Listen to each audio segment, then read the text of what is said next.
Rishikesh is known as one of the most ancient pilgrimage town and regarded as one of the holiest sites to the Hindus. Sages and saints have been visiting Rishikesh since the 8th century or even earlier to meditate in search of higher knowledge.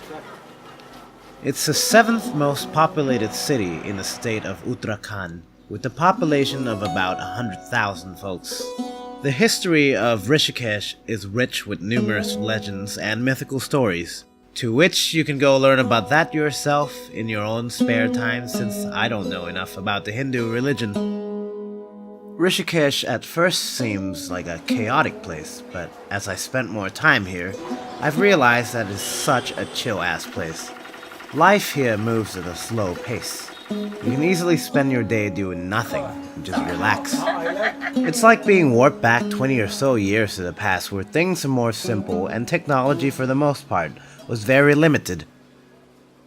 Wi-Fi is surprisingly available in a lot of places, especially in cafes and hostels. Everything else, for the most part, seems untouched for the past few decades. The city itself is pretty old, with the lack of upkeep. However, they're starting to build more modern infrastructures, but most of those are for the tourists.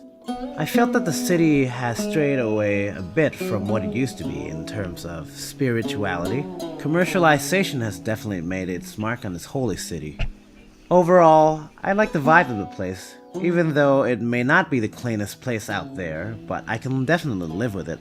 It packs a lot of charm. Everyone is pretty laid back and friendly. Like I mentioned, life moves at a really slow pace. You could easily spend a few months here doing nothing and just relax.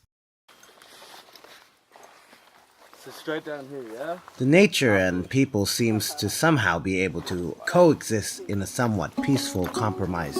The city itself is surrounded by a huge national reserve called the Rajaji National Park. It is home to a wide array of wildlife, such as elephants and tigers. The dense forests also go by the name of Rajaji Tiger Reserve, even though it only houses about 13 big cats in the area. Unfortunately, I didn't get to see any of the elephants or the tigers. I didn't have enough time. But if you're brave enough, you can explore at nighttime around the outskirts of the city to try to see some wildlife. I would highly recommend finding yourself a tour guide, or at least rent a motorcycle just to speed away from any danger. On the other hand, there are shitloads of monkeys living in around the area, looking to steal food from pretty much anyone. There are two main species of monkeys that resides here in Rishikesh. The macaques, which are a bunch of assholes if you ask me, causing a lot of ruckus. They're quite mean and annoying. These are the ones that steals other people's shits, so better watch your belongings. And then there are these guys, the gray langurs. I find them to be really chill and well behaved, in comparison to the macaques. I like them, they're cool.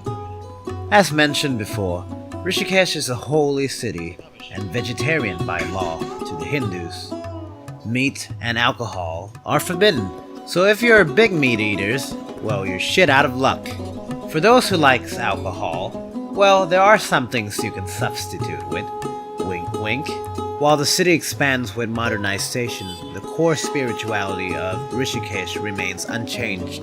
Also nicknamed the yoga capital of the world, the numerous yoga centers attract many foreigners who seek peace and spiritual enlightenment.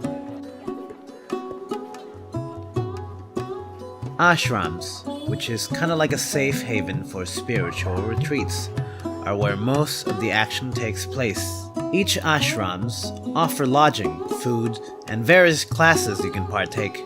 They became magnets for spiritual seekers ever since the Beatles started the trend back in the late 60s at the ashram of Maharishi Mahesh Yogi. I'm not sure how many ashrams there are, but it seems like they're just everywhere, wherever you go. Anyways, ashrams are generally enormous. They're built on a large piece of land, beautiful to look at, and zen as fuck. The workers seems pretty chill with having random strangers like myself exploring in their compound, so that's one thing you can do while you're in Rishikesh as well. I would love to come back and stay in one and take some classes, one of these days. While there are numerous more shop houses that teach classes, some people prefer the ashrams for its full packages, which I can understand. I get lazy sometimes and I don't want to have to move around much to eat, to do activities, and then come back to sleep. During the day, you'll find people participating in classes like yoga, chanting, meditation, mind expansion, healing, lectures on life, and some music class too if you want to learn how to pick up a tabla or a sitar.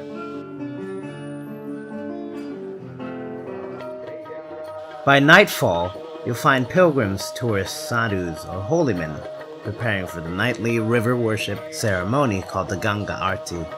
It's phenomenal, and if you've never been to one, I highly advise you should go check it out for yourself. Even if you're not religious, it's still very spiritual. Nowadays, Rishikesh is not all about the spiritual aspect of it. It's now a popular whitewater rafting center.